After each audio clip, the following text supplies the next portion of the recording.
আজকে দেখো তোমাদেরকে পেঁয়াজ কলির রেসিপি দেখাবো। তার জন্য নিয়েছি পেঁয়াজ কলি আর নিয়েছি আলু।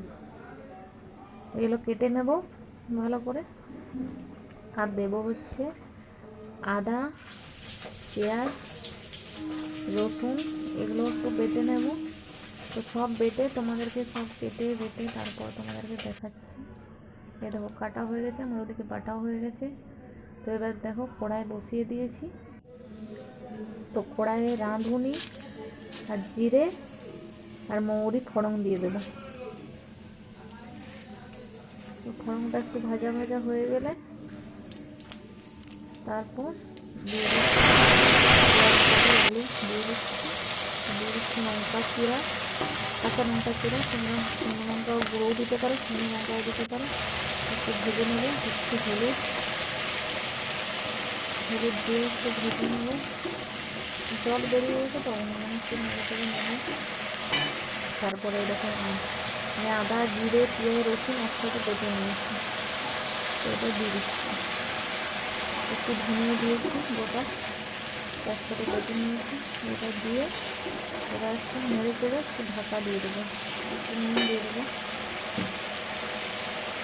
একটু নুন দিয়ে দিচ্ছি। এবার নুন দিয়ে নেড়ে চেড়ে ঢাকা দিয়ে দেবো যাতে জলটা মরে যায়। জলটা মরার পরে একটু আর একটু ভাজবো। ঢাকা দিয়ে দিচ্ছি। এবার জলটা একটু মরে সেদ্ধ হবে। তারপরে দেখো কিছুক্ষণ হয়ে গেছে, ঢাকাটা খুলে দেখছি জলটা মরে গেছে। জলটা মরে যাওয়ার পর দেখছি জলটা সব পুরোটা মরে গেছে। একটু ভেজে ভেজে নেবে, তাহলে মশলার গন্ধটা চলে যাবে।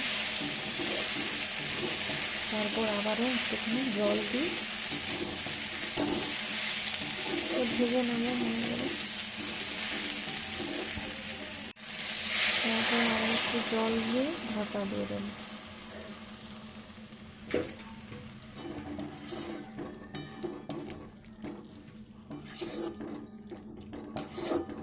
জল দিলাম, একটু নেড়ে দিলাম চারদিকটা, ঢাকা দিয়ে দেবো। ঢাকা দিয়ে কিছুক্ষণ হবে। তারপরে দেখো আবার জল দিয়েছিলাম, মরে গেছে জলটা। তো এবার নামাবার আগে দেব, মাখ মাখ হয়ে গেছে। নামাবার আগে আমি বড়ি ভেজে রেখেছি, বিউলির ডালের বড়ি। তো এটা দিয়ে এবার নামিয়ে নেবো। এভাবে বানিয়ে খেয়েও দেখবে অবশ্যই ভালো লাগবে, বেশ ভালো। বানিয়ে খেয়ে অবশ্যই কমেন্ট করে বলো আমাকে।